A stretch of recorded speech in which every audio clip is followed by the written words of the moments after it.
verles a todos. Gracias por la presencia y a los que están escuchándonos desde lejos también. Como veo algunas caras que no son las que vienen habitualmente a los cursos, les cuento que es este lugar donde estamos. Es el Instituto de la Seguridad Social. Esto lo creamos alrededor de hace entre 10 y 11 años con la idea de agrupar a las obras sociales nacionales, un segmento importante de la seguridad social que cubre a 15 millones de personas, y que hasta ese momento no había un equipo técnico de esas obras sociales que discutiera con el gobierno de turno las políticas de salud. La realidad es que nos costó bastante tiempo poder llevar adelante un proyecto de este tipo, por la resistencia, indudablemente, de los sectores que manejan las obras sociales. Toda la vida manejaron políticamente la relación, pero bueno, ya ese modelo se había agotado. De esa manera pudimos reunir acá a los técnicos de las principales obras sociales nacionales, como es WON, WOCRA, Gastronómicos, OSECAC, en fin, prácticamente de los 15 millones de personas están representados acá alrededor del 90% en el directorio, que son todos técnicos, su mayoría médicos, pero hay abogados, contadores, y de acá se elaboran proyectos para tratar de mejorar lo mejorable del sistema de obras sociales. Una de las actividades que nos planteamos es justamente hacer cursos de capacitación que abarcan diferentes niveles, ¿cierto? Tal vez el más conocido es el de farmacoeconomía, que es un tema que hoy es candente a nivel mundial porque a nadie escapa. Con tal de ir a la farmacia uno se da cuenta que los precios de los medicamentos realmente vuelan, que han crecido muchísimo más que el precio de lo que uno gasta en otros artículos y muchísimo más que el crecimiento del salario, ¿cierto? Fíjense que un estudio que acabamos de hacer, por ejemplo, los medicamentos más comunes de uso ambulatorio, los 5 medicamentos más comunes, si lo comparamos lo que comprábamos en diciembre del 2018 con el salario mínimo vital y móvil, tomando como un patrón, esos mismos medicamentos con el salario de diciembre del 2023 comprábamos el 50% de esos medicamentos. O sea que el impacto, sobre todo en la gente que no tiene cobertura, es muy fuerte. Esa actividad nos llevó a tener el curso de farmacoeconomía, con el cual lo venimos haciendo hace muchos años y con el cual además hacemos en los meses de octubre un módulo internacional con el Consorcio Catalán de Salud. Para los que están acá que les interese hacerlo, bueno, las puertas están abiertas. Se está terminando ahora el segundo módulo local, pero ya en marzo del año próximo empezamos con la cursada anual. Hoy el tema que nos convoca, como le pongo acá en la imagen, ¿no es cierto?, es uno de los desafíos sanitarios que hay hoy en día, y con tal de ver esto que salió justamente en el diario hace muy poquititas horas, ¿no es cierto?, es un ejemplo clarísimo. Ustedes fíjense, como dice ahí, al menos el 36% de los menores de 18 años admite que hizo apuestas en sitios oficiales, ¿sí? Esto tiene que ver indudablemente con el impacto que las redes tienen, en este caso vinculada con la actividad, con la ludopatía, con la actividad de los juegos. Pero el tema va mucho más allá en las redes, en lo que tiene que ver redes y adicción. Por eso me pareció importante aún más este aviso que salió en un diario español, que es El País, donde cuentan que 14 estados de los Estados Unidos le hicieron una demanda a TikTok porque consideran que usa técnicas total y absolutamente adictivas. Creo que cualquiera de los que estamos acá está cansado de ver adolescentes y no tan adolescentes que están todo el día con el teléfono. Y realmente, para que los fiscales de 14 estados, inclusive estados importantes como el de California o el de Nueva York, hayan decidido hacerle una demanda a TikTok, que es de origen chino, ¿no es cierto?, toda la tecnología que utilizan y la tecnología de marketing también, porque la conducta es francamente adictiva. En ese marco es que con el doctor Javier Didia con el cual trabajamos hace mucho tiempo, decidimos convocar a una prestigiosa colega para que nos hable del tema. Pero les quise hacer esta introducción para que vean que realmente estamos un poco haciendo punta de lanza en un tema que hoy es número uno en la preocupación sanitaria. Yo lo quiero invitar al doctor Javier Diria para que presente a la doctora. Desde ya, muchas gracias por la presencia. Muchas gracias, Luis. Me toca agradecer al Instituto por habernos permitido realizar este evento en la persona del doctor Luis Servino.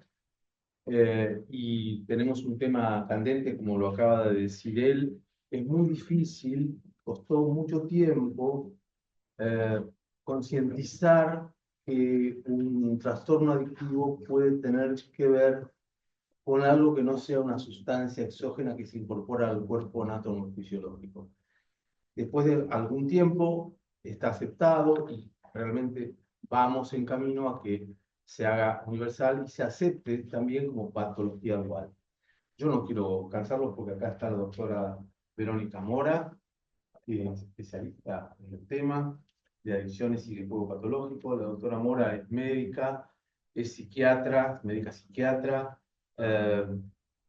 es coordinadora de la cátedra de adicciones de APSA y muchas otras cosas. Autora de muchos artículos y libros, qué sé yo, y además es una amiga. Así que para mí es un placer presentarla. Pero, escucha.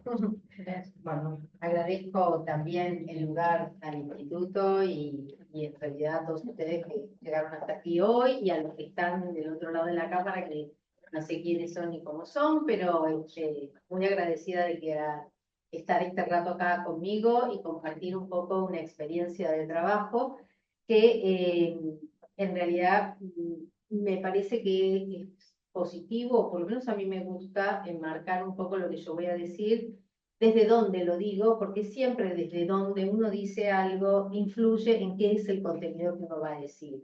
Y entonces, además de esto que decía mi amigo Javier respecto de mi trayectoria como médica y médica especialista en psiquiatría, egresada hace muchos años de la UBA con mucho orgullo y honra, hace también muchos años que desde la Asociación de Psiquiatras de la Argentina, APSA, estoy coordinando una cátedra donde hago docencia sobre el tema de adicciones y toxicología, y además un capítulo pasado por el capítulo de adicciones, el capítulo de psiquiatría y ley, hoy estoy en el capítulo de investigación, muy comprometida con la idea de que sobre todo este tipo de problemas de los que vamos a hablar hoy, que son problemas emergentes y cambiantes, requieren sobre todo de una actitud que tiene que ver con la investigación. O sea, ahí me parece que esa es una primera posición tomada en relación a desde dónde uno habla. Hablamos desde personas que tenemos un conocimiento, pero que nos acercamos a un problema que de pronto tiene cambios o aristas novedosas y que nos desafía a tratar de ver cómo aprendemos de él para moderar, morigerar y si podemos evitar el impacto que tiene sobre todo en los aspectos de nuestra salud, ¿no? Y entonces esa mirada de carácter, de tono, de perspectiva investigativa a mí me parece muy importante porque si no, en general tendemos a caer en una situación un poco prejuiciosa o quizás ingenua de creer que ya sabemos frente a cosas que en realidad nos están interpelando en relación a nuestras nuevas modalidades y prácticas, sobre todo de consumo. Así que hablo desde ese lugar, desde la medicina, desde la psiquiatría, desde el área de investigación, tratando de acercarnos a un fenómeno que, como bien decía el doctor antes, es un fenómeno que está preocupando, que se puso en la agenda pública, que aparece en la tapa de los diarios, y además aparece en las cuatro paredes de nuestro hogar y tiene a los padres muy preocupados porque no saben qué hacer a veces con sus propios hijos adolescentes y se sorprenden de las prácticas que los adolescentes tienen respecto de este fenómeno. Así que vamos a ir avanzando. Ahí lo primero que yo querría invitarlos es en un momento así de reflexión de 20 segundos a que cada uno de ustedes piense algo en relación a esta situación, del juego, de las apuestas, de la virtualidad y del impacto problemático que esto puede tener. Y que se pregunten a sí mismos y se respondan a sí mismos cuál es el acercamiento que ustedes han tenido previamente a esta situación. No lo vamos a compartir ahora, pero probablemente hasta el final de la charla sí, ¿no? Digamos, seguramente todos tienen algo compartido con esta situación. No es absolutamente exótica o parte de un territorio no conocido para nosotros. Lo cierto es que hoy, como lo vemos al problema, lo entendemos como una patología adictiva, ¿no? Cuando lo vemos como una adicción. Ahora, no todas las veces que las personas juegan y apuestan, en realidad están frente a un fenómeno adictivo. Y quizás una de las preguntas más importantes o interesantes a tratar de responder a medida que uno se acerca al fenómeno es cuándo es verdaderamente un problema y cuándo verdaderamente es una adicción. No todo es lo mismo y por ende, no todas las medidas que nosotros podamos instrumentar para tratar de intervenir sobre la situación y mejorar sus condiciones son apropiadas o oportunas porque no todos tienen la misma talla. Entonces tenemos que encontrar para cada horma o para cada pie el número del zapato adecuado. Pero sí es verdad, como decía el doctor Didia, que hace tiempo ya que nosotros venimos aceptando que hay algunas problemáticas vinculadas a las formas en que consumimos que nos colocan en una posición dependiente de ese objeto de consumo y que se constituyen en una adicción y que no siempre están vinculadas a una sustancia. Y desde principios del siglo hay varios autores, yo ahí mencioné a uno para recordar a alguno, y traer a mi memoria la posibilidad de esta idea, es que hace más de 20 años que nosotros venimos observando este fenómeno, venimos tratando de entender el fenómeno, y algunos anticipaban que probablemente iba a ser la problemática de salud pública y de salud mental prevalente del siglo XXI. Ahora, todos consumimos. ¿Y por qué consumimos? Esto que ustedes ven aquí, ay, se fue. Está tomado de lo que los mismos pacientes o las personas que consultan o participan a veces de los talleres dicen. La mayoría, sobre todo que hacen un consumo de cualquier sustancia o objeto, muchas veces se acercan a esto por curiosidad, porque les divierte, porque es un momento recreativo, porque de alguna forma los estimula y los hace tener una experiencia de gratificación. Y hasta ahí todo estaría bastante aceptable y sería socialmente sano. Digamos que encontremos actividades creativas y recreativas que nos entretengan. Pero a veces, en realidad estamos haciendo un uso un tanto abusivo de estas situaciones, porque en realidad lo usamos para evadir otras, para en realidad resolver problemas que no pasan por allí, o porque prefiero olvidarme, como dice algún paciente, de las cosas que me están pasando, no quiero ni siquiera llegar a mi casa, no quiero escuchar a mi mamá, no quiero escuchar a mi pareja, no quiero escuchar a mis hijos, y entonces acá me olvido de todo, ¿no? Y es muy frecuente escuchar, sobre todo entre los pacientes, esta cosa de que me fui al casino y perdí noción de horario, tiempo, espacio, ahí estoy como en una cápsula de protección de todas mis situaciones problemáticas.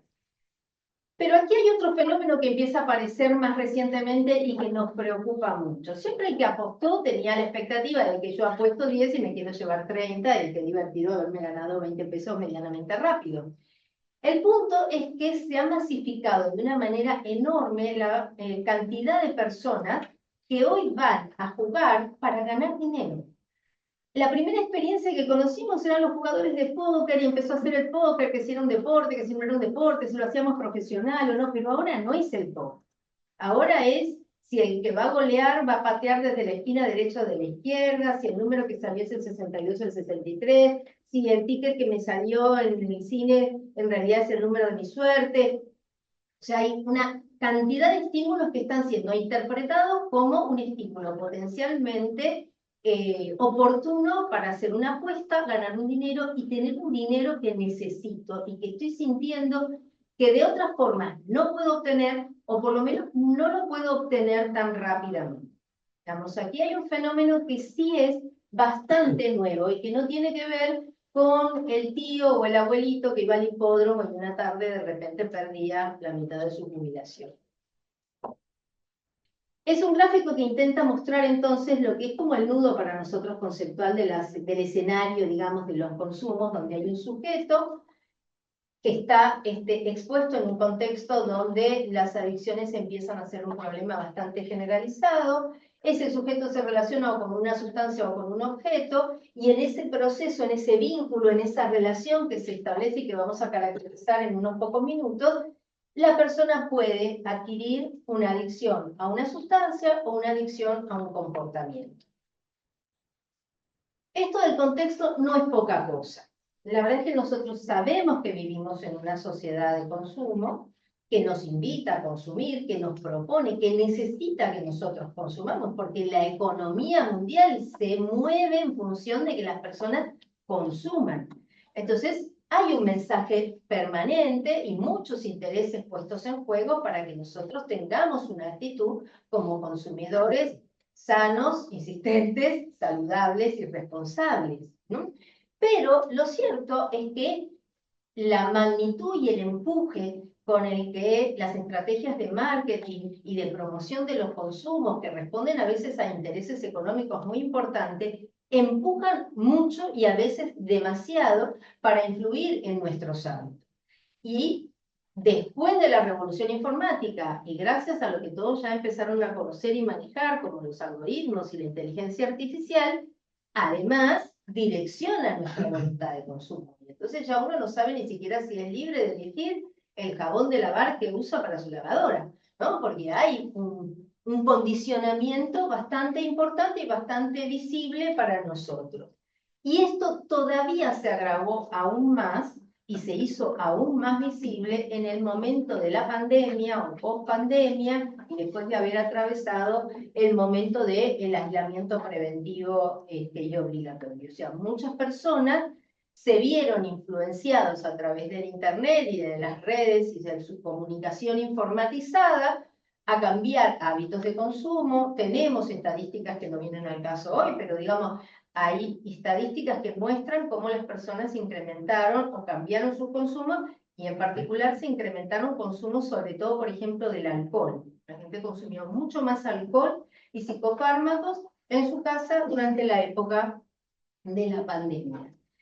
Y por si fuera poco y por el mismo precio, además, la estrategia en relación a la oferta de juegos de apuesta, que no sé si se llega a ver aquí, pero que ya empieza a aparecer en los portales de todo el planeta como incrementada y con una incidencia muy importante en la población adulta, joven o adolescente, está incentivada porque hay premios para que uno consuma. Entonces ya no es una raspadita cuando compré el jabón de lavar tal que a lo mejor me dan una segunda unidad. Es que a veces hay premios que tienen una cifra exorbitante, que es un estímulo muy difícil de controlar para un joven adolescente que de repente dice, aquí me hice el agosto, digamos, rápidamente. Después no se lo hace porque en realidad, así como lo recibe, así lo pierde en 3 horas de juego por ahí en ese mismo día. Pero muchas veces no se es consciente de esa estrategia de la dinámica de los juegos de apuesta. Entonces, el dinero entra fácil, pero sale muy fácil. No debemos de todas maneras olvidar que tanto el uso de la tecnología como los juegos son patrones de conducta y comportamientos humanos, naturales, esperables, saludables, que la mayoría de nosotros no podría haber crecido feliz y íntegramente como un adulto normal si no hubiera tenido experiencias de juego y de recreación. O sea que es absolutamente indispensable que juguemos y que los niños en crecimiento jueguen. Y si además lo hacen a través de la tecnología, creo que esto ya es inevitable porque forma parte del contexto. Sería como pedirnos a nosotros que a lo mejor nos criáramos y creciéramos o funcionáramos sin heladera. Sin aire acondicionado a veces puede ser, aunque es difícil, pero dadas las boletas de la luz podríamos prescindir del aire acondicionado a veces. Pero quiero decir, esto está en nuestro escenario cultural, es normal, es esperable que así sea, y por ahí se cayó el numerito, pero hay estadísticas que dice el 96%, 98% de los chicos juegan cuando tienen nuevas tecnologías o a través de las nuevas tecnologías. Y ese uso de las tecnologías, en realidad, es un uso que esperamos que sea creativo y recreativo, que permita la comunicación, la relación entre las personas, la transmisión de información, la actualización. Durante la pandemia nos quedó claro que muchas cosas pudimos hacer gracias a que existía la Internet y las comunicaciones. Ahora, una pregunta que se ve aquí también es como que en la transmisión se superpusieron las letras, pero no sé si alcanzan a leer, que una pregunta que nos hacemos desde el momento de la pandemia es si estar conectados en términos de lo humano es lo mismo que estar vinculados. El vínculo que conocemos de la interacción entre las personas, ¿se reedita verdaderamente igual en el espacio virtual? Hay quienes dicen que sí, hay quienes dicen que no. Aquí hay algún terreno muy fértil para trabajar y estudiar. Yo solamente puedo mínimamente transmitirle la experiencia de que, en mi caso, pacientes que conocí en la pandemia, cuando terminó la pandemia y pudieron venir a mi consultorio, para mí era otra persona, otro paciente, otro diagnóstico. Grave situación de la que pude hacerme cargo, en realidad meses después, cuando se permitió que los pacientes pudieran volver al consultorio. Y eso para mí es una experiencia bastante determinante. Claro que es solo mi experiencia. De esto deberíamos construir un cuerpo teórico que realmente diera cuenta de cuáles son las diferencias entre estar conectado o estar vinculado con un. Esto volviendo un poco a la presión que tenemos o que vivimos y que condiciona nuestro comportamiento, tampoco es una cuestión nueva. Claro que la Internet y la masificación del uso de las redes sociales lo magnifica en alguna medida, pero la capacidad que tenemos las personas de ser influenciadas o la vulnerabilidad que tenemos de ser influenciadas por el comportamiento está vinculada a conceptos muy, muy básicos de la pedagogía y del aprendizaje. Todos tenemos experiencias donde sabemos que de alguna manera lo que aprendemos condiciona lo que vamos a seguir haciendo. Y esto solo para mencionar un elemento que está funcionando en todas estas estrategias de empuje de marketing, es que existe lo que llamamos el condicionamiento operante de Skinner, que básicamente influye en la conducta del sujeto en la medida en que opera sobre la respuesta que tiene el estímulo en el momento de la situación dada. Esto es muy usado en el contexto de la oferta de juegos de apuesta y sobre todo usando la tecnología, porque se regula o se ofrece, digamos, un grado de incertidumbre en relación al premio que se va a obtener con una secuencia y una frecuencia que hace de reforzamiento a que el sujeto intenta seguir provocando o repitiendo la conducta aprendida, ¿no? Esto genera, ese condicionamiento genera que la persona no pueda dejar de repetir el acto que está repitiendo, a pesar de reconocer incluso la experiencia negativa que el acto está teniendo. Pero la incertidumbre y la probabilidad de que el premio pueda volver a aparecer lo coloca en una situación de condicionamiento. Y el sujeto queda atrapado en un circuito donde, igual que la ratita, va a seguir apretando el mismo botón, esperando que en algún momento aparezca el premio ofrecido o posible. Esto entre los jóvenes que han crecido con esto empieza a ser una condición casi de necesidad. Todos hemos visto a algún joven que alguna vez alguien, bueno, no sé si todos, pero a mí me ha pasado y a veces me sorprende, todavía me sorprende, y uno en el consultorio le dice a los padres, no, tiene que hacer que su hijo no use más el celular. Y el joven entra en una especie de paro cardiorrespiratorio, porque parecería ser que sin celular su vida no existe. Y realmente la vivencia es de que su vida no existe. Por eso cuando hace poco apareció esta decisión o una idea del gobierno de la Ciudad Autónoma de Buenos Aires de promover que en las escuelas se prohibiera el ingreso con el celular y que los alumnos de la escuela media no tuvieran celulares en el colegio, generó una situación, un escenario de conflicto bastante importante en las escuelas. Hubo escuelas que pudieron instrumentar la medida, otras que definitivamente no pudieron instrumentar la medida y no hicieron absolutamente nada, y otras que trataron de abrir mesa de negociación y ver de qué forma hacemos o cómo hacemos lo que tenemos que hacer para tratar de poner un límite a algo que para ellos es el facilitador de casi todas sus conductas, casi todos sus procesos de comunicación, de aprendizaje, de reforzamiento, de entretenimiento, están vehiculizados por algún aparato, en general el teléfono celular, conectado ahora sí y mucho a Internet. Entonces, es muy difícil que nosotros podamos anular o eliminar este patrón cultural, ¿no? Lo digo esto pensando en lo que muchas veces dijimos y repetimos hasta el cansancio con las drogas, hay que eliminar o acabar con el flagelo de las drogas y la lucha era para que el problema desapareciera. Esto no hay ninguna manera de proponernos socialmente que el contexto que está provocando en la población que está creciendo y desarrollándose vinculado a las tecnologías de la información y de la comunicación desaparezca. Esto va a ser parte de sus vidas y es un verdadero desafío, como decíamos al principio, pensar cómo lo usamos para que no perturbe no solo nuestra salud, sino todo nuestro desenvolvimiento social y cultural. Y empiezan a aparecer algunas señales, digamos, o algunos elementos de ese contexto problemático que nos hacen pensar que son, de alguna forma, algunos factores que incrementan los riesgos y la vulnerabilidad que los sujetos expuestos pueden tener a este problema. Uno de ellos es el anonimato.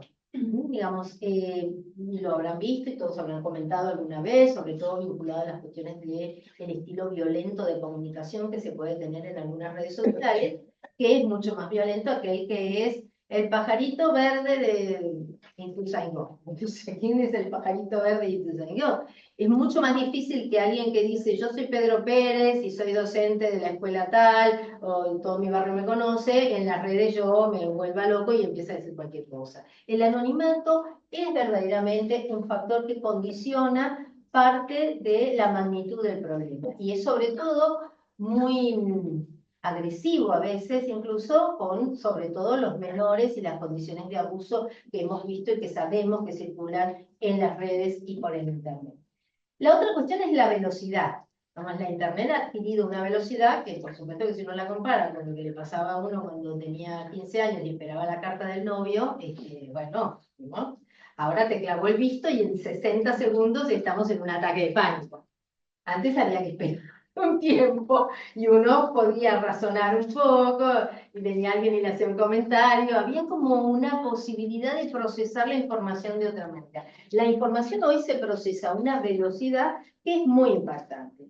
A veces nos resulta risueño cuando se trata de que vemos por la televisión una bomba que acaba de matar 70 personas en un solo segundo. La verdad es que uno después no se puede ir a dormir tranquilo. Y esto nos está pasando a todos. Pero le pasa también a estos jóvenes que han encontrado en este escenario un mundo de posibilidades que a veces los angustian más de lo que ellos mismos pueden darse cuenta. Otra es la facilidad de acceso. Las cosas no están igual que hace 20 años y aunque la Internet y los teléfonos celulares siguen siendo un instrumento caro, un objeto caro, más sobre todo en países como el nuestro que tienen dificultades económicas importantes, es una situación absolutamente accesible. Hoy hay Internet en casi todos los lugares y las personas tienen acceso a la comunicación mediatizada por la tecnología. Y la otra cuestión es los contenidos. En este aspecto también, desgraciadamente, hemos visto que hay dos categorías de contenidos que me parecen particularmente problemáticas. Una es el que remite a la falsedad, ¿no? A la cuestión de la fake news o de información que en realidad no tiene ningún asidero y donde es muy fácil que cualquiera agarre un video, lo suba a YouTube, lo suba a las redes, a los distintos mecanismos de comunicación y por ahí dice cosas que por ahí no son ciertas. Me vienen algunas imágenes que no quiero politizar el asunto, pero digo, hay algunas cosas que la gente dice como si fueran ciertas y está pasando con la Internet un fenómeno que a nosotros los más viejos nos pasaba con la televisión. Si lo decía en la televisión es como que era verdad. Ahora es como que si aparecen las redes, bueno, algunos estamos empezando a poner mirada crítica sobre eso, pero todavía tiene un efecto de verdad que es preocupante porque la mayoría de las veces es una información que no solamente no tiene ningún sustento, sino que directamente es una mentira, es falso. Y el otro tema de la peligrosidad es las condiciones de abuso. Hay personas que tienden a a poner o pedir contenidos, sobre todo de orden sexual, y ofertan. El otro día una paciente me dio un nombre que yo quisiera poder recordarles, porque lo dijo en inglés. Ella dijo que ella era como un papá de sueños, como si dijera daddy, sweet, algo así, ¿no? Bueno, ¿quién es un Living Dad? Es alguien que le da dinero a cambio de que ella... ¿Cómo? Eso. Sugar. Eso, dulce, no suelto, dulce. Yo no lo había escuchado nunca. Bueno, y ella me empieza a decir, es una forma de prostitución mediatizada por la tecnología, con un nombre que parece que me estuviera hablando de Hello Kitty, pero la verdad es que ningún Hello Kitty, digamos, ¿no? O sea, esto verdaderamente una situación sumamente compleja, problemática, de mucho compromiso, incluso económico para ella, pero ni que hablar de su sexualidad, de su identidad, de su subjetividad, expuesta a un sujeto que le propone a través de las redes un modus vivendi complejo, ¿no? Nuevamente, esto es un dato más. Empiezan a haber cada vez más datos, y recuerdo lo que decía yo al comienzo, digo, para poder entender, saber y tener una proyección de una conducta esperablemente productiva, tenemos que tener datos, tenemos que investigar, tenemos que salir y observar y medir lo que está pasando, porque no alcanza con la situación de anécdota personal que cada uno pueda tener sobre esta situación.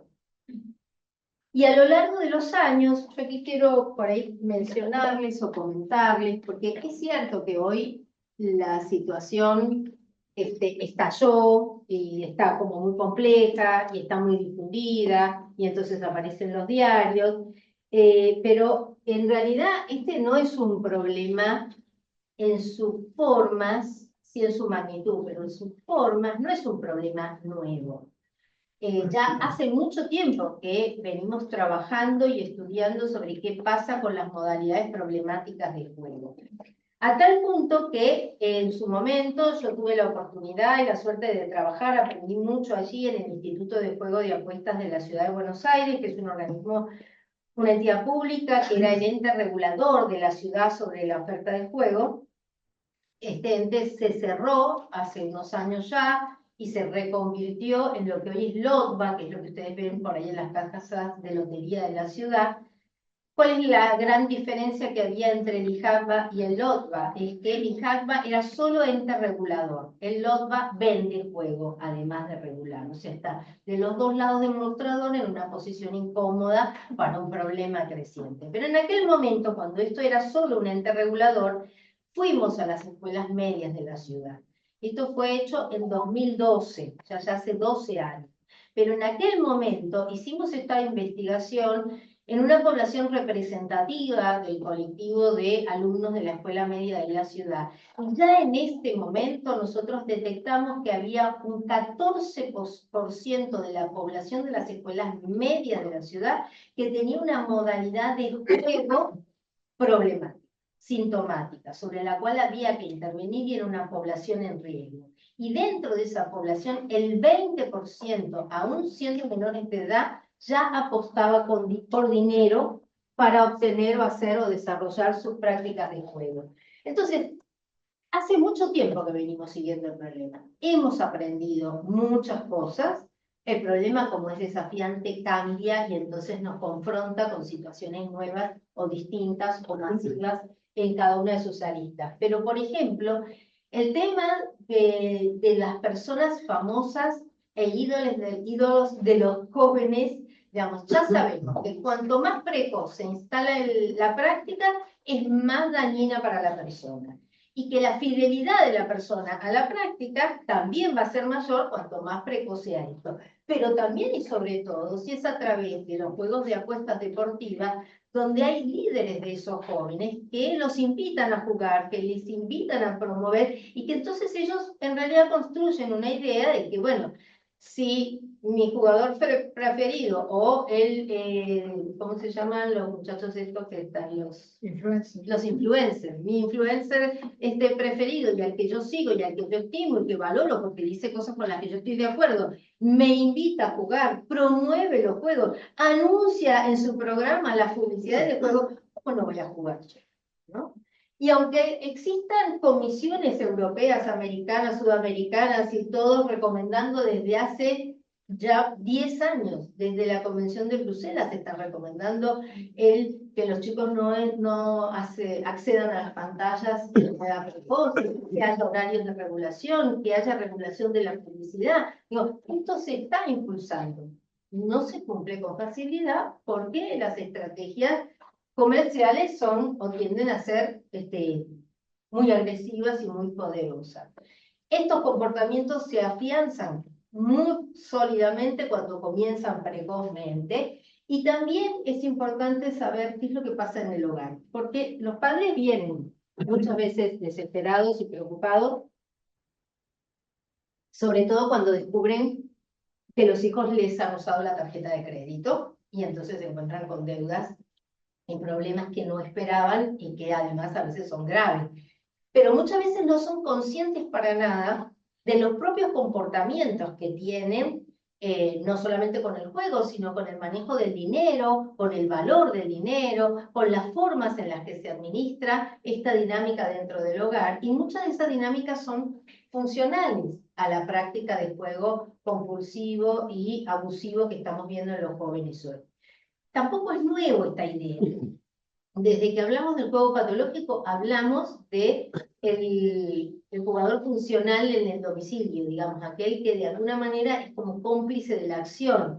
Yo tenía un paciente que, en realidad, ella era la paciente, ella jugaba y apostaba y perdía, y el marido se ponía muy furioso cuando eso pasaba, pero a veces, cuando llegaban la luz, el gas, y por ahí él no le alcanzaba con su trabajo para pagarla, la llevaba a ella al casino, a ver si en el casino o en el bingo, ella hacía algún dinerito para poder pagar la luz, pero eso ya no era un problema, porque el problema era que ella era jugadora patológica. Como él no era jugador patológico, si él pensaba que si ella iba con él, entonces no había problema, ¿no? Digamos como una noción muy distorsionada de lo que realmente es el problema adictivo, y esto es muy común, ese coadicto es muy común de ver en cualquier tipo de adicción. Entonces, lo que pasa en el hogar y los comportamientos que tiene la familia son también muy determinantes en cómo se transita esta problemática. Yo decía que una pregunta clave es ¿cuándo se convierte en un problema? Bueno, cuando en general nosotros lo que vemos en las estadísticas y lo que se empieza a mostrar en los trabajos que tienen incidencias muy variables. Hay trabajos que dicen que tenemos 3% de problemas en la población estudiada, otros que dicen que tenemos 24% de problemas, es una distancia enorme. Creo que aquí lo que pasa es que hay que definir bien a qué llamamos problemas. ¿Cuáles son las esferas de la vida del sujeto que se están afectando para que yo diga, aquí hay un problema? Y en ese sentido, esta es como una mirada absolutamente médica. O sea, a lo mejor para alguien que tiene una jubilación mínima y fue a jugar 2 veces o 2 horas al bingo y perdió la mitad o la jubilación entera, todo el problema es enorme porque ese es un modus vivendi de todo el mes. Y a lo mejor es un problema distinto del que tiene a lo mejor un ingreso de varios miles y perdió 2.000, pero no le impacta, aunque el volumen de su pérdida sea todavía mucho mayor. Entonces, en realidad, desde lo médico, nosotros definimos que cuando hay una manera patológica es porque ocurren determinadas cosas que llamamos criterios, y si se cumplen esos criterios, entonces yo tengo una patología. Pero la patología no se instala de un momento para otro. Nadie se hace un jugador patológico porque fue una vez a jugar y si perdió, ganó, entonces se quedó enganchado con el juego. Como decíamos con el modelo de aprendizaje básico que mencionábamos antes, tiene que haber una repetición, una secuencia, el problema se va instalando de manera insidiosa. Y en esa progresión hay una etapa en la que aumentan mucho los riesgos, que es la etapa en la que hablamos que no se cumplen quizás todos los criterios médicos, pero sí empieza a haber un problema. Empieza a haber un problema porque dedico más tiempo, porque dedico dinero que no estaba destinado para la recreación a la situación de apuesta, porque no puedo controlar, porque de repente no pude dormir, porque estoy demasiado preocupado, y entonces esto empieza de alguna manera a afectar mi vida. Pero todavía no es una adicción. ¿Por qué también es importante marcar esta diferencia? Porque lo que yo voy a hacer con un jugador problema no es lo mismo que voy a hacer con un jugador adicto al juego, ludópata o jugador patológico. Las estrategias de intervención en el momento problema son unas, en el momento patológico son otras. Y eso es bueno poder determinarlo, porque si no, sobre todo entre los más jóvenes, perdemos autoridad, ¿no? Ellos dicen, no, a mí eso no me pasa, yo no me reconozco ahí, y entonces lo que yo propongo en general no es escuchado y mucho menos utilizado. En cambio, cuando yo tengo un jugador patológico, sí, esa es una definición desde lo médico, desde lo psicológico, que se encuadra en los manuales de diagnóstico médico que nosotros tenemos, que han definido una serie de criterios, que han ido cambiando. Cuando empezamos a trabajar con el juego compulsivo, era juego compulsivo porque estaba clasificado como un trastorno compulsivo del comportamiento, y así se lo reconocía en los manuales, y se lo trataba como una conducta compulsiva. Poco a poco la clínica nos fue mostrando y enseñando que esa conducta compulsiva además tenía algunas variantes que lo convertían verdaderamente en un problema adictivo.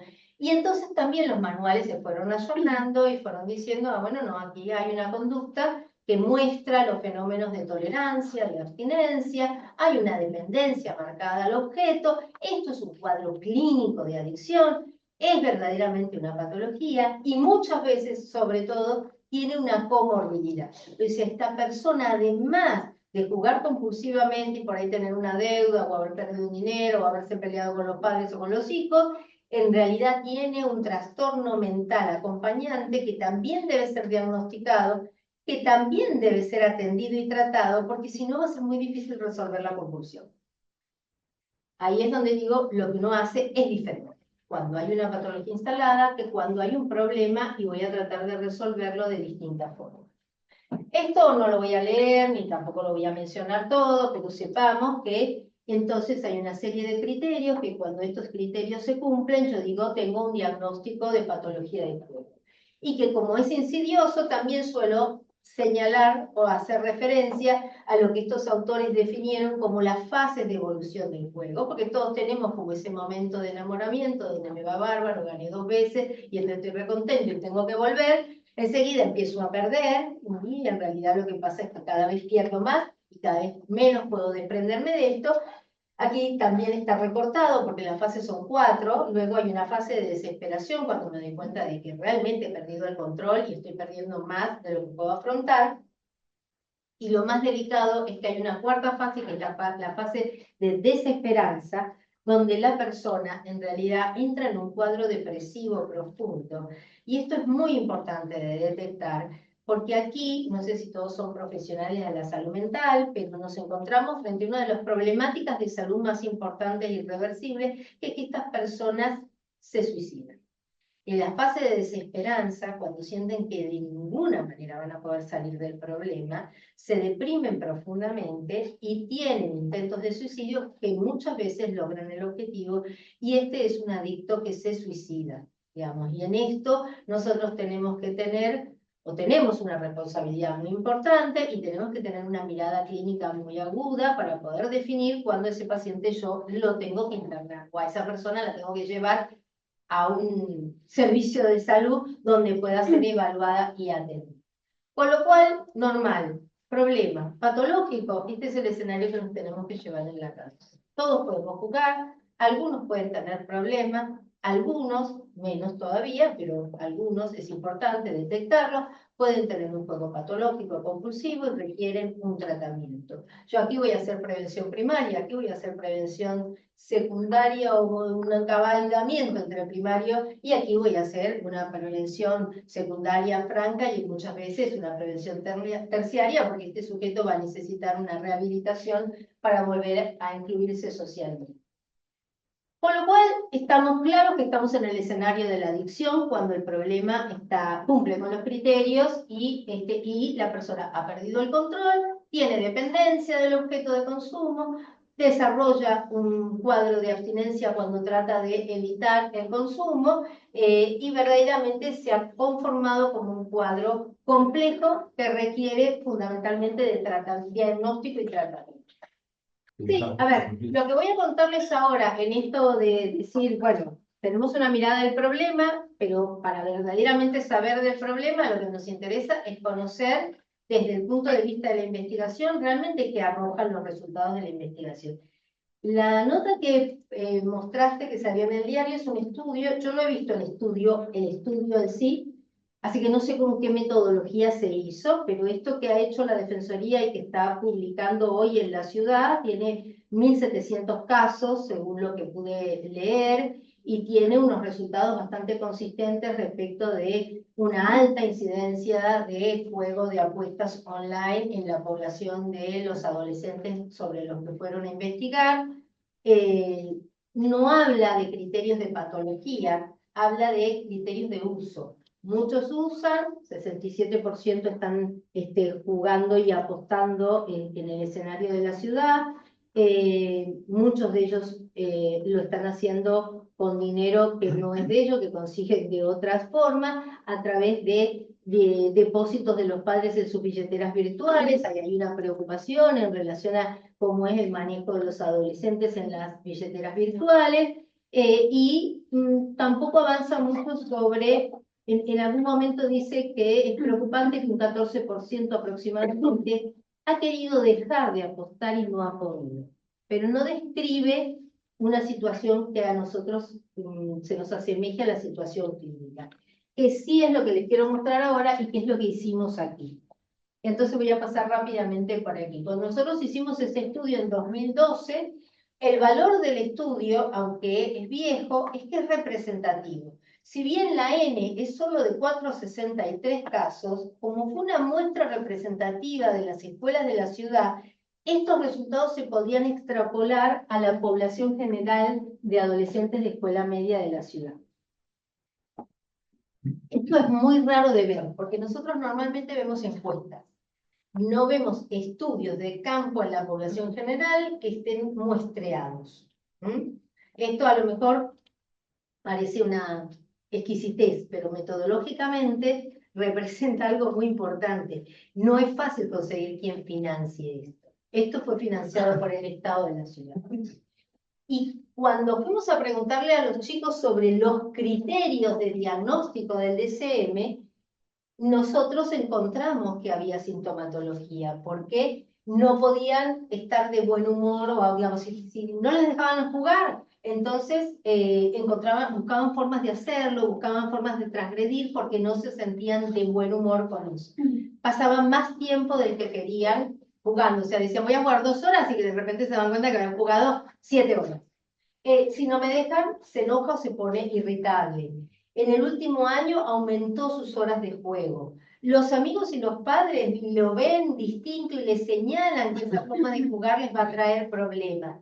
Dejó otras actividades para poder seguir jugando. Y cuando está en la escuela o con la familia, está todo el tiempo pensando en cuándo va a ser la próxima vez que va a jugar. Todos estos son criterios diagnósticos de juego patológico. No te diremos en la edad de... Escuela media, 12 a 18 años. Una cosa que nos llamó mucho la atención en aquel momento, porque había una brecha por sexo. Los varones no juegan igual que las mujeres, no responden a los estímulos igual que las mujeres, y algunas mujeres decidían cambiar de sexo para que las dejaran jugar en los juegos en red. Porque si decían que eran mujeres, no las dejaban jugar de la misma forma. Entonces cambiaban su sexo y su identidad para poder jugar. Muchos tenían amigos online, o sea, jugaban con personas que decían que eran sus amigos, pero en realidad no los conocían ni los habían visto nunca. La cantidad de sensaciones que se despertaban con la práctica de juego eran enormes, y esto es un básico de las adicciones en general. Nosotros sabemos que se busca la práctica, la sustancia o la conducta para despertar sensaciones. Paradójicamente, muchas veces la sensación era negativa. O sea, si bien tengo muchas ganas de jugar, y esto era lo que sostenía el juego, a pesar de sentir bronca o aburrimiento, no podía desprenderme de la actividad que estaba haciendo. Paso más tiempo del que querría y además me va a traer problemas. Todos sabemos que estaba metiéndome en una situación difícil y sin embargo no podía resistirme y seguía jugando cada vez más. En este escenario, nosotros definimos que había jugadores de alto riesgo, jugadores con alta exposición o jugadores de baja exposición. Lo vamos a ver más claro porque todos estos están en función de decir que los indicadores que separan a un grupo de otros son significativos, no son parecidos. Verdaderamente, los que están en una situación de riesgo tienen indicadores mucho más altos que los otros y construimos esto. Digamos, ¿qué son los jugadores en riesgo? Son los jugadores que juegan más de 4 horas y todos los días. Y hablábamos de jugadores de alta exposición cuando jugaban más de 4 horas, pero no todos los días, o jugaban todos los días, pero no más de 4 horas. En cambio, los jugadores de baja exposición eran los que no jugaban ni 4 horas ni todos los días, sino que jugaban a veces. Esta población segmentada la presentamos en ese momento a las escuelas, sobre todo en la devolución que hicimos del trabajo, porque esta base de las barras en rojo eran para nosotros la población definitivamente en riesgo sobre la que había que intervenir en ese momento para prevenir modalidades de juego patológico, ¿no? Y estaba claro que eran más en la escuela pública que en la escuela privada, era más entre los varones y en aquel momento era más entre los más jóvenes. ¿Por qué? Porque los más jóvenes eran más dependientes de estar en el hogar. Los más grandes a veces dejaban de jugar para ir a bailar, para ir a recitar, para ir a jugar al fútbol, pero no dependían de los padres para que los lleven a ninguna parte. Cuando los chicos dependían de los padres, muchas veces los padres no tenían tiempo de llevarlos a ninguna parte, ni tampoco tenían dinero para ofrecerles otras actividades, entonces el chico terminaba en la casa jugando, a veces con el teléfono, a veces con la PlayStation, ni que hablar cuando la PlayStation se pudo conectar a Internet.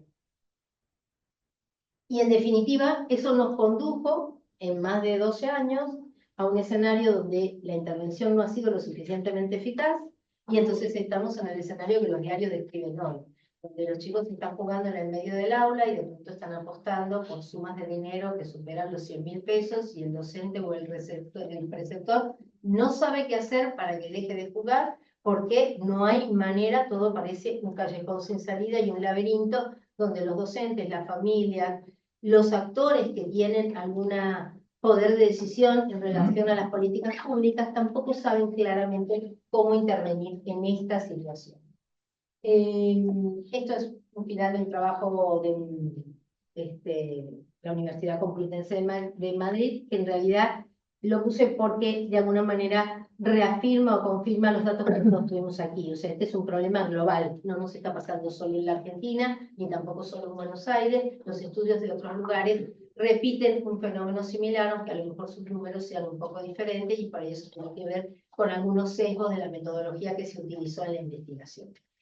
Pero bueno, esa es la presentación del problema. No sé si quieren hacer alguna pregunta, hacer un break, acá hay una pregunta. ¿Cuál sería, si es que no hay, se me ocurre que debe ser un punto de corte complejo, el punto de corte entre los jugadores, los jóvenes en riesgo y el juego ya definidamente patológico? Bueno, nosotros no pudimos hacer diagnóstico de esos chicos porque en realidad el juego patológico es un diagnóstico psicopatológico de un individuo donde nosotros vemos que se cumplen estos criterios. Por eso utilizamos la palabra de jugador en riesgo, pero para nosotros ese jugador en riesgo que juega todos los días, que juega más de 4 horas y que además nos dijo que no puede dejar de jugar, que ha perdido actividades, que en realidad tiene problemas con su familia, que tiene problemas con su rendimiento académico. En realidad en ese momento no les preguntamos si tenían deudas porque nos parecía increíble que pudieran estar teniendo y asumiendo deudas. Hoy sabemos que tienen deudas e importantes deudas los jóvenes. Pero ese jugador en riesgo para nosotros es un jugador patológico. Por eso pensábamos que era urgente hacer una intervención sobre ellos en relación a este problema. Pero son distintas formas de nombrar porque el contexto donde lo estamos haciendo, esto es una evaluación en una población. Claro. El diagnóstico por ahí lo usamos para definir la condición de una persona. Pero los criterios que usamos fueron los mismos. Nosotros construimos nuestro instrumento de recolección de datos basándonos en los criterios diagnósticos de, en aquel momento, el DSM-4 revisado. O sea que, si lo tuviéramos en el consultorio, diríamos que era un jugador patológico. Uno por uno son patológicos. Como Sí. muestra, está bien. Sí, exactamente. Ahora, el nivel de demanda espontánea es bajísimo. Hay otro estudio que hicimos en su momento con colegas. ¿Qué es lo que pasa con la demanda? La demanda explícita es muy baja. En general al jugador, sobre todo porque hay todavía en la comunidad una mirada estigmatizante y peyorativa, es como que el jugador no es un enfermo, es una especie de vicioso que se convierte en la oveja negra de la familia. Entonces esa persona pocas veces tiende a decir tengo un problema, y menos pensar que es un problema de salud, pero ni siquiera quiere contar que tiene un problema. De hecho, el secreto se constituye muchas veces en la primer meta en el tratamiento de un jugador patológico. Hay que desactivar una cantidad de secretos que hay en relación a lo que está pasando con esa práctica. Entonces, la demanda explícita sobre el problema es muy baja, pero hay demanda implícita, sobre todo entre los adolescentes. Por ejemplo, nos decían colegas que se dedicaban a la pediatría, la nutrición o la endocrinología, que recibían en sus consultorios chicos que venían porque, por ejemplo, mujeres que habían, adolescentes que empezaron a menstruar y de repente dejaban de menstruar. Y tenía que ver con los niveles de falta de horas de sueño y de excitación y de estímulo que tenían con sus horas de juego. Aparecía el juego como problema vinculado a otros síntomas. Ni que hablar los que tenían problemas articulares en la muñeca o en el dedo por el tema del joystick y del teléfono. Entonces, la consulta se hacía por la tendinitis. Pero cuando uno iba a ver, en realidad la tendinitis tenía que ver con una práctica, que tenía que ver con una modalidad de juego.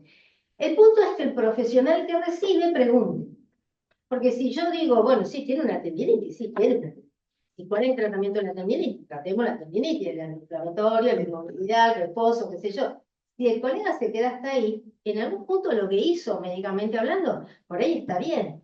Pero si empieza a preguntar un poco cuál es el origen de la tendinitis y empiezan a aparecer los problemas de la familia, ¿qué te dice el traumatólogo? No tengo tiempo de explorar todo eso. Yo tengo una consulta de 7 minutos. O sea, en 7 minutos, si te resolví la tendinitis, suficiente. Y volvemos aquí al tema de cómo pensamos, cuáles son las medidas que tenemos que tomar para verdaderamente tener una estrategia política y sanitaria que pueda abordar el problema. A veces el recurso básico es tiempo para preguntar, para hablar, para escuchar y para tratar de pensar con alguien qué es lo que se puede hacer. Sí, sí, sí. Si te veo así, no sé si me estás saludando. Si No, te no, Hola. Bueno, el estudio interesante, seguramente no abordaron el tema de la patología concomitante del muestreo, ¿no? Pero en tu experiencia o en lo que viste o ves, ¿hay alguna patología que predomina, algún diagnóstico, algún trastorno que predomine junto con el trastorno conjuntivo patológico? A ver, nosotros tenemos dos patologías predominantes que difícilmente no las veamos en la clínica, sobre todo entre los más adolescentes, que tienen que ver con la ansiedad y la depresión. Los trastornos de ansiedad están como a la orden del día. Muy difícil que ni siquiera tenemos patrones de conducta social hoy que nos estén ayudando a trabajar la ansiedad y a procesarla de una manera que permita, digamos, un desarrollo saludable. Así que yo diría que eso es casi como la regla.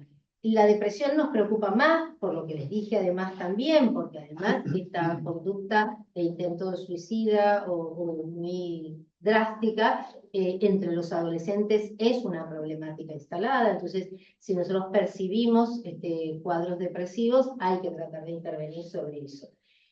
Y después hay otra cuestión que, sobre todo entre los más adolescentes, a mí me parece que es difícil de manejar, es preocupante y a veces de muy difícil diagnóstico, que va de la mano de la psicopatía. La psicopatía no es un trastorno demasiado frecuente, pero es un trastorno que se solapa mucho sobre ciertas modalidades, digamos, de conducta socialmente aceptada hoy.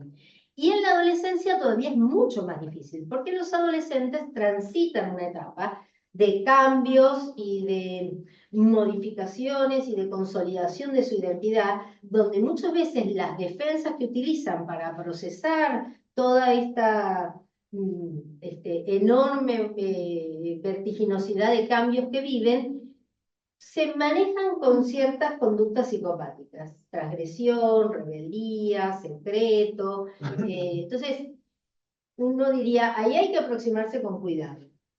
Pero en todo caso, fenomenológicamente hablando, sí uno se enfrenta con dificultades para trabajar con un tipo de sintomatología que parece muy psicopática. Eso yo creo que es lo más difícil. Y por supuesto no dejaría de mencionar el tema de la presencia de otras conductas adictivas, porque las personas no consumen solamente juego, como no consumen solamente alcohol, no consumen solamente tabaco o marihuana. Es muy común que el escenario que se arma de juego muchas veces se acompañe del alcohol, la mayor parte de las veces, o de otros consumos, y si hay ya una conducta adictiva instalada, es más fácil que empiecen por lo menos a aparecer conductas de abuso de estas otras prácticas, ¿no? Creo que igualmente la complejidad pasa porque hay un uso en general de un porcentaje alto de adolescentes de uso adictivo de las redes sin meterte en el tema de que encima agregan otro componente que es la adicción lúdica o la adicción al juego. Pero la realidad es que si vos lo ves en el tiempo, cuando no existían las redes, no veías, era casi como un juego que alguien que tenía 16, 17 años quisiera entrar haciéndose pasar por alguien mayor a un casino. No existía esa realidad, era una excepción. Es decir, que hoy en día el gran facilitador es la conducta adictiva a las redes, que le genera, digamos, una situación de adicción, para la redundancia, muy grande, y que dentro de eso encuentra otro componente que debe generar un despiole de neurotransmisores muy grande para que a esa adicción básica, a estar horas en las redes, por eso yo traje el ejemplo de TikTok, que alguien puede estar ahí y no tiene adicción al juego, pero sí la adicción a estar horas frente a la pantalla, a la cual se le suma otro componente que es altamente adictivo de estímulo, de premio y castigo, que es cuando pierden. Inclusive se ve en otro tipo de jugadores que en el momento de la pérdida, de que pierden, ya sea el jugador de casino, por ejemplo, esa pérdida, o el jugador de póker, cuanto más pierde, más se engancha, inclusive se engancha más que cuando gana, por el desafío de volver a la jugada. Hay uno de los criterios diagnósticos que cuando hicimos el estudio entró así como en un debate vertiginoso con los metodólogos y los sociólogos, porque hay un criterio que es el que vuelve para recuperar lo perdido. Ese criterio diagnóstico es muy importante, sobre todo porque es muy precoz. ¿Qué decían los metodólogos? Tanta gente empieza por volver para recuperar lo perdido que nos va a sesgar el resultado. Entonces, este criterio hay que sacarlo. No lo podemos usar. Y nosotros los clínicos decíamos, no lo saquemos. Es claro que es ahí donde hay un clivaje en la modalidad de juego. Es distinto el tipo que va, juega, me llevé 10.000 pesos, los perdí, me divertí un rato, me salió el número que me gustaba, no me salió, en un rato gané y otro rato perdí, pero bueno, me gasté los 10.000 pesos y me fui a mi casa, y como si hubiera ido a la ópera, o como si hubiera ido a, no sé, al partido de fútbol Boca River. No lo perdí, lo gasté, lo usé, hice lo que quería hacer y me entretuve. Ahora, el tipo que vuelve, porque eso que perdió lo quiere recuperar, hace algo que nosotros llamamos cambia su modalidad de juego. ¿Mm? Y en algún momento que participé de algunos eventos donde sobre todo había mucha gente de la industria y de la tecnología, yo sumo el resto con dificultad y las máquinas las manejo como si fuera una analfabeta digital.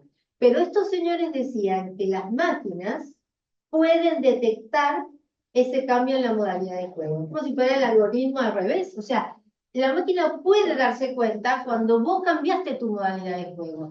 Y eso daría la posibilidad de intervenir sobre ese sujeto en ese momento, que todavía ni siquiera es un jugador patológico.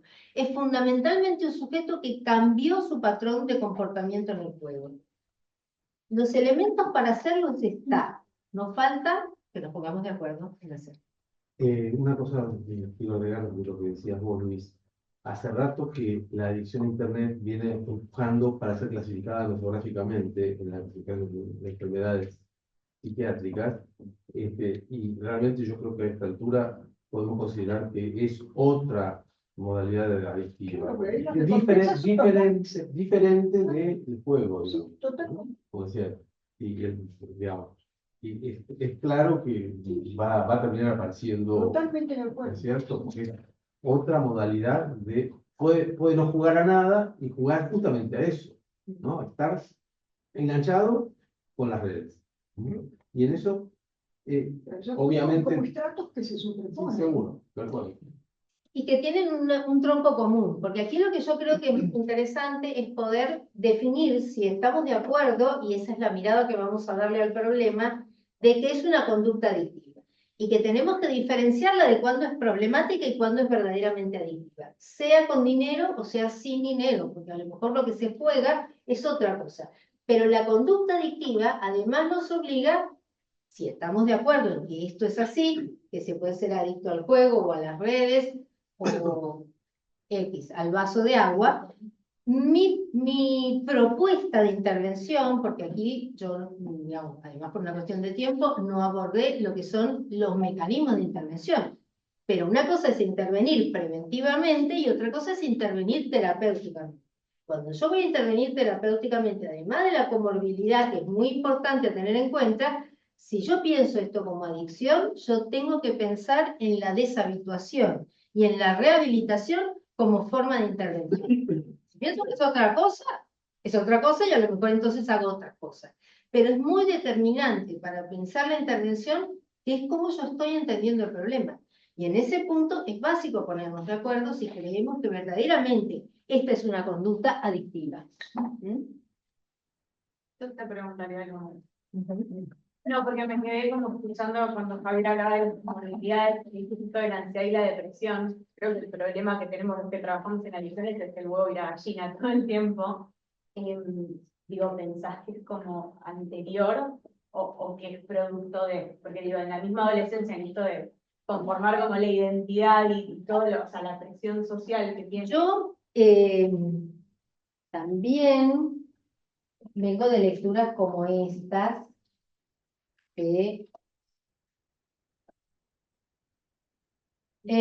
yo creo en algo de esto, yo veo algo de esto. Esto es psicopolítica de Byung-Chul Han, nunca voy a aprender a decir su nombre. Okay. Pero esta persona entiende que los mecanismos de funcionamiento de la sociedad contemporánea y capitalista, que nos invita a un consumo descontrolado, conduce a mecanismos de alienación mental y de depresión. Y entonces, y de tendencia a lo ilimitado. Valoro mucho la posibilidad de pensar una subjetivación en este contexto, o sea, valoro mucho lo del contexto. De todas maneras, me parece que hay otros que trabajan desde la clínica, como Pavlovsky, que abre un abanico muy grande en esta publicación muy reciente que él hace sobre la tormenta perfecta, donde señala algunas cuestiones del contexto, incluso en términos de guerra, digamos, una cuestión de dominación del poder, pero también avanza sobre mucho de las formas de pensar, digamos, las modalidades clínicas y habla mucho de condiciones de vulnerabilidad.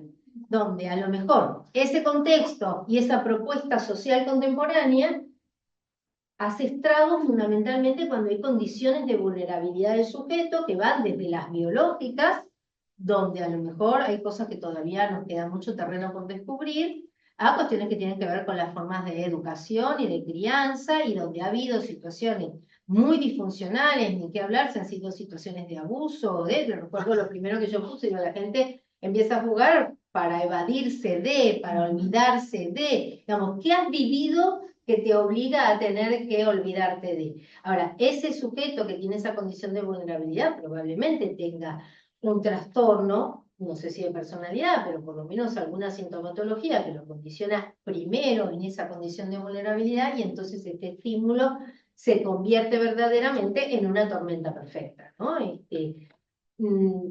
Yo creo que a lo mejor en la intimidad de la consulta esto es el caso por caso. Habrá sujetos que vienen con una cuestión previa compleja y que en este escenario terminan teniendo una conducta de juego compulsivo, y otros que al revés. De todas maneras, diría que para mí el jugador más típico, el que yo veo que se parece más a lo que el libro cuenta, en general lo veo mucho más impactado e influenciado por el contexto que por su historia personal previa. El que viene con una historia personal previa y un condicionamiento patológico, hasta te diría, resuelve la cuestión del juego más rápido, más fácil.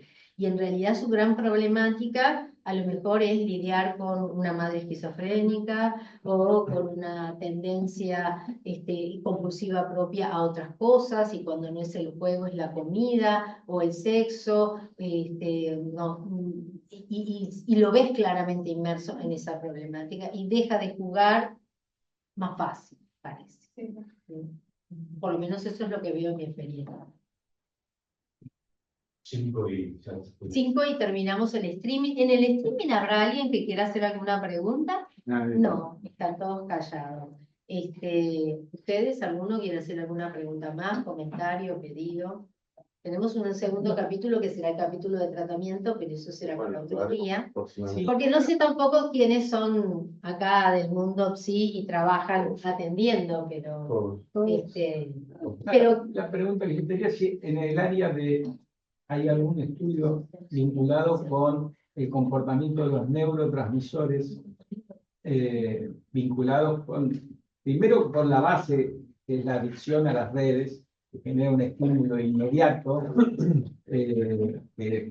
por ahí los que recordamos la época de la estimulación temprana y toda la importancia del bebé con la estimulación temprana, a la situación que estamos hoy, que un chico llega por ahí al preescolar y la maestra, para poder generarle que ese chico tenga atención con el nivel de liberación de neurotransmisores que tiene previamente por estar, cuando lo ves en un restaurante que están los padres cenando y el nene está con la tablet en el restaurante, no escucha ni la conversación, o sea, tiene una liberación muy importante de neurotransmisores, una deflexión que habría que ver cuál es el comportamiento cuando además se asocia a la adicción al juego, que es más de lo mismo. A ver, yo te digo ahí también mi postura. Yo no veo cerebros que caminen solos ni subjetividades que funcionen sin cerebro. O sea, para mí el sujeto es una unidad donde todo lo que hace, piensa o siente tiene un correlato de funcionamiento, de su funcionamiento cerebral. Y sí hay muchos estudios y muchos autores. Aquí gusta mucho toda la experiencia de la doctora Volkow, que es una médica investigadora del Instituto Nacional de Drogas de Estados Unidos, pero ella es la directora y tiene una antecedentes mexicana, o los padres fueron mexicanos, entonces habla en español y entonces nos cae bien, y cuando viene la disfrutamos mucho. Ella es una investigadora neurobiológica hace un montón de tiempo, está muy estudiado y diría con mucha consistencia y evidencia que en el cerebro lo que llamamos el circuito de recompensas, que tiene un funcionamiento fundamentalmente dopaminérgico, pero no exclusivamente dopaminérgico, se ve estimulado tanto por las drogas de abuso como por los comportamientos de abuso, se desregula y provoca la tendencia a la repetición del comportamiento, sobre todo a través de la estimulación de los núcleos de la base, entre ellos la sustancia negra, la amígdala que está vinculada a lo de la ansiedad. O sea, ahí hay un circuito bastante estudiado que tenemos claro que altera su funcionamiento y que es la base neurobiológica de este comportamiento. Y además la base neurobiológica que da fundamento también al tratamiento farmacológico. Porque hoy nosotros no tenemos ninguna molécula o fármaco que sea un tratamiento específico para el comportamiento compulsivo de la ludopatía u otros objetos de consumo.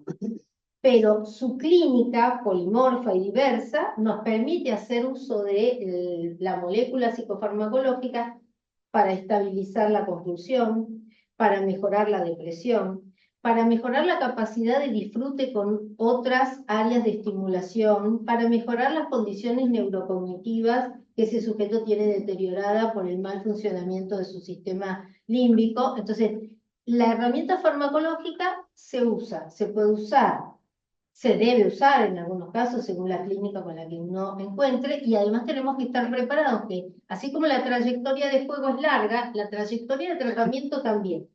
Y en los distintos momentos del tratamiento las personas tienen un cambio en su sintomatología. El paciente que a lo mejor viene muy compulsivo, quizás después de que deja de estar tan compulsivo empieza a estar más deprimido. Entonces por ahí yo empiezo el tratamiento con un estabilizador, pero después continúo con un antidepresivo. Y tengo que estar preparada para acompañar esa trayectoria y modificar el plan terapéutico según eso. Y bueno, en esto de este auge de que hoy en día, digamos, más accesible para un adolescente poder entrar en el juego, ¿no? Esto que decía, no es que va a ir a un casino con un DNI, sino que va a poder acceder con el celular. Digo, ¿hay alguna medida de prevención que acompañe a nivel contextual, no sé si de gobierno o de situación, digamos, para que estos casinos regulen quiénes juegan? Digo, bueno, no sé, porque digo, también creo, porque digo, las transferencias que hacen en los casinos, ¿no? Son a cuentas que no sé A ver, dónde salen. como el problema, yo decía, como todas las adicciones, es cambiante, es heterogéneo, se nos va planteando cosas como esto que vos estás planteando, que para ahí es como lo más novedoso.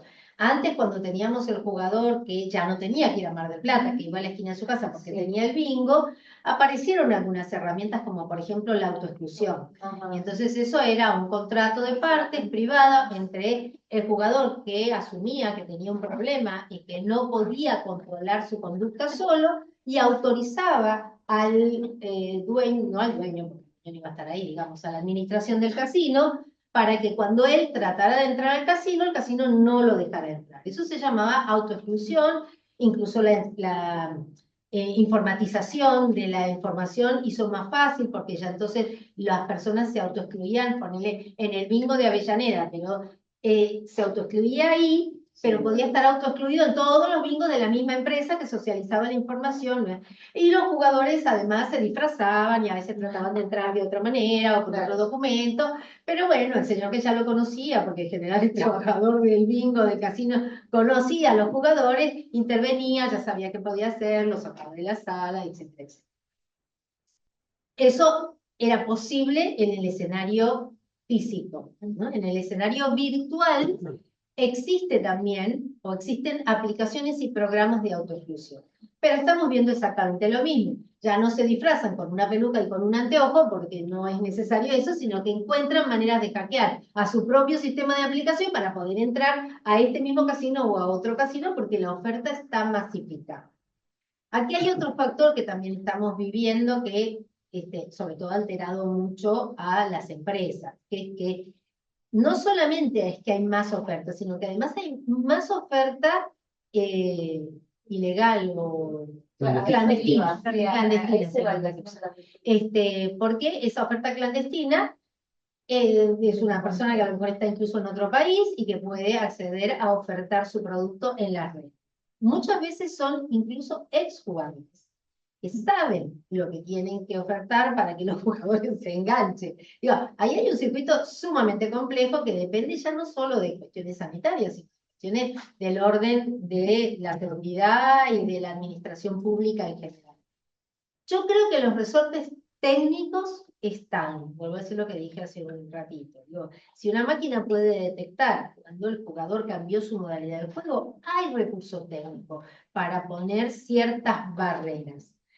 De todas formas, me parece que seguramente vos pones un límite y aparece alguien que pensó la transgresión y así, bueno, es otro límite. Digo, en el fondo, yo creo que la verdadera salida de esta situación no está en el control, está más en algo que podríamos llamar como la conciencia de situación, la propia posibilidad de conectarse afectivamente y genuinamente con lo que te pasa y encontrar algunos vínculos de sostén que vuelvan a brindarte un holding adecuado para que, yo lo pasé muy rápido, pero había una chiquita en una de las, creo que es que describe en la entrevista, porque el estudio tenía encuesta y entrevista, en las entrevistas, qué le pasa al hermano, que la mamá, que no lo deja, que lo llama, que se pelean en la hora de la cena, y en un momento la entrevistadora le dice, bueno, ¿te parece que tiene un problema con el juego? Y dice, tiene un problema con la vida, ¿no? Bueno, y esto es una niña de 13 años. A veces nos tenemos que dar cuenta de que a lo mejor el problema que tenemos muestra como el iceberg una punta que parece que es todo, pero que a lo mejor no es todo, y que el replanteo que tenemos que hacernos para poder no necesitar tanto de este tipo de prácticas es por ahí estar más satisfechos con otro tipo de prácticas. Pero es un problema cultural. Y se lo dejo a los más jóvenes, porque la vida es de ustedes, nosotros estamos de salir. Igual también hay como información cruzada. Yo tengo un amigo que trabaja en sí, pero no sé si conocen la empresa que hace videojuegos. El ingeniero trabaja en sí. Y muchas veces charlando me cuenta como que cuando les hacen capacitaciones de la empresa, jamás en la vida hablan de las adicciones. O sea, y venden maquinaria para el casino. Entonces es como interesante, digo, porque hay como contrapuesto en esto, digo, está el interés económico por un lado, entonces digo, y entonces cuando yo hablo mucho con mi amigo me dice, no puedo creer lo que hago en definitiva, me decía, como que hago un daño, ¿no? Me decía, y es loco porque hay contrainformaciones. Sí, sí. Sí, pero bueno. A ver, segmentarnos es una manera también de obturar la posibilidad de que tengamos una visión como completa de la situación, ¿no? Entonces, los ingenieros trabajan por un lado, los del ámbito sanitario trabajan por otro, los abogados trabajan con esto, por contar, o sea, pero todos como segmentados. Y la verdad es que a veces armar un equipo interdisciplinario, intervenir en este tipo de cosas genuinamente interdisciplinario, no es nada sencillo, no es nada sencillo. Pero mi mayor trato o mi mayor fuente ha sido a través con los abogados. Con muchos abogados sí, porque los pacientes vienen con mucho problema económico de deuda. Claro, sí. Ahí le quería comentar algo porque hablo del contexto, ¿no es cierto? Del contexto más que a lo mejor la condición fisiológica del paciente. Yo creo que por haber visto otras cosas y haber trabajado en áreas de marketing, bueno, yo como abogado, la figura del pródigo, evidentemente esa es la peor, y llegar a una situación donde prácticamente se suministran todos los bienes, a que pasa, es una cosa de casi todos los días, y más como factor hereditario. Pero a lo que voy es, lo que usted dijo me pareció sumamente importante, el abordaje sistémico, porque hoy por hoy desde las empresas no hay el concepto de la responsabilidad social empresarial. Y esto se asocia mucho a la conducta del consumidor. Cuando uno analiza cualquier libro de marketing, de los gurúes, ¿no? Henrys, cualquiera de ellos, uno se da cuenta de la importancia de la confusión que se establece a través de mucha publicidad subliminal y de la identificación entre personas, precisamente para adaptarse a ese contexto. Por eso lo que usted me impactó este tema del contexto, pero sin un abordaje sistémico me parece muy complejo. Lo es, pero yo creo que la posibilidad de un cambio hacia un funcionamiento más saludable es global, es integral, o sea, no es como el cambio climático, no lo va a resolver solamente el físico, ¿no? O sea, aquí hay algo de la necesidad de una mirada muy integral sobre el problema, y además no es un problema de 1 o 2, o sea, nosotros, la esquizofrenia, un 1% de personas son esquizofrénicas, bueno, a lo mejor ahí podemos acotar el territorio y a veces tampoco. Pero estamos hablando de una masividad del problema enorme, o sea, estamos hablando que el 98% de las personas juegan con alguna TIC, y el 67% de ellas están apostadas. Estamos hablando de unos números que tienen una dimensión que no puede quedar en un consultorio, ¿no? No hay manera. Ahora, Es a nivel mundial. Y además es a nivel mundial, sí. sí, no, que dejaste picando una cosa desde el principio, que por lo menos a mí me llamó la atención, que no sé si tendrá explicación o vos la tenés, que es la diferencia entre el paciente virtual y el paciente real, porque ahora estamos en el auge, como si la panacea fuera la atención virtual. Para muchos sectores de la medicina es un problema de costos, no es porque sea supuestamente mejor que estar sentado frente a un profesional, un psiquiatra, un psicólogo, un médico, etc. En muchos casos se vincula con una cuestión de costos. Paradójicamente, en algunos sectores ya se está estudiando que generaciones muy jóvenes prefieren, por ejemplo, la virtualidad.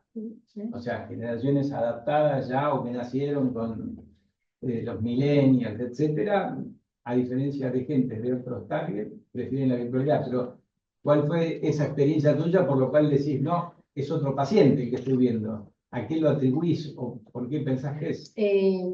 Bueno, porque para mí, sobre todo en la pandemia, que fue cuando empecé como a darme cuenta de esto, a mí me parece quizás tenga que ver con mi dificultad en el manejo del instrumento, pero la pantalla me genera como una especie de escotoma, ¿no? Como que tengo una visión reducida de la situación. Hay muchas cosas que yo no puedo observar en la pantalla que las observo en el consultorio. Y para mí son básicas a la hora de hacer un diagnóstico. Yo no sé cómo les ha ido a los dermatólogos o a los traumatólogos. A los traumatólogos ni me puedo imaginar, porque si no puedes tocar, no sé cómo hacen ellos, ¿no? La verdad no tengo idea. Pero para mí fue verdaderamente sorprendente y determinante que pacientes que conocí en la pandemia, cuando pudieron venir a mi consultorio, eran como otra persona, se movían distinto, la expresión, lo que podían inclusive transmitirme verbalmente, porque se generaba como, además en la pandemia, había un meme que decía, parece que las sesiones son como sesiones de espiritismo, porque estás ahí, me escuchás, ¡ay, se cortó, se fue! Alguien te está diciendo, la intimidad que se genera y la posibilidad de profundidad que alcanza el vínculo. Cuando yo cerré la puerta del consultorio, y donde yo estoy ya saben que salvo que el edificio se esté derrumbando como el de Miramar, no se abre esa puerta por ningún motivo, ese contexto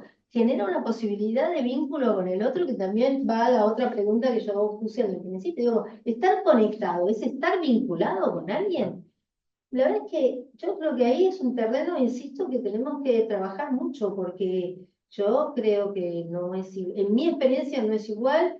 Mis pacientes hasta cambiaron de diagnóstico cuando los pude conocer personalmente, y personas que me parecía que eran como mucho más abúlicas, apáticas, con una cuestión de personalidad más aplanada, cuando pudieron estar en mi consultorio, por ahí empezaron a ser personas tímidas. Esto que planteas abre un interrogante muy grande, porque el auge de las terapias online es cada vez mayor y además cruzan el océano. O sea, hay gente que atiende del otro lado del océano a personas que conoce solamente online, que vivió solamente online. Entonces, me pregunto si realmente la eficacia de las intervenciones va a ser la misma o va a tener alguna relación con la que conocemos el vínculo personal, ¿no? Vinculado. ¿Cuánto está vinculado el tipo que está atendiendo del otro lado del océano con el paciente? Bueno, sí. Realmente. A ver, espacio y tiempo no dejan de ser dos variables que están operando fundamentalmente todo el tiempo entre nosotros. El tiempo y el espacio que le dedicamos a las cosas condicionan la modalidad de juego o la modalidad de vínculo. Me parece. Y el tiempo se nos acabó. Sí. Ya pasaron los 5 minutos. Muchísimas gracias, Vero. Gracias.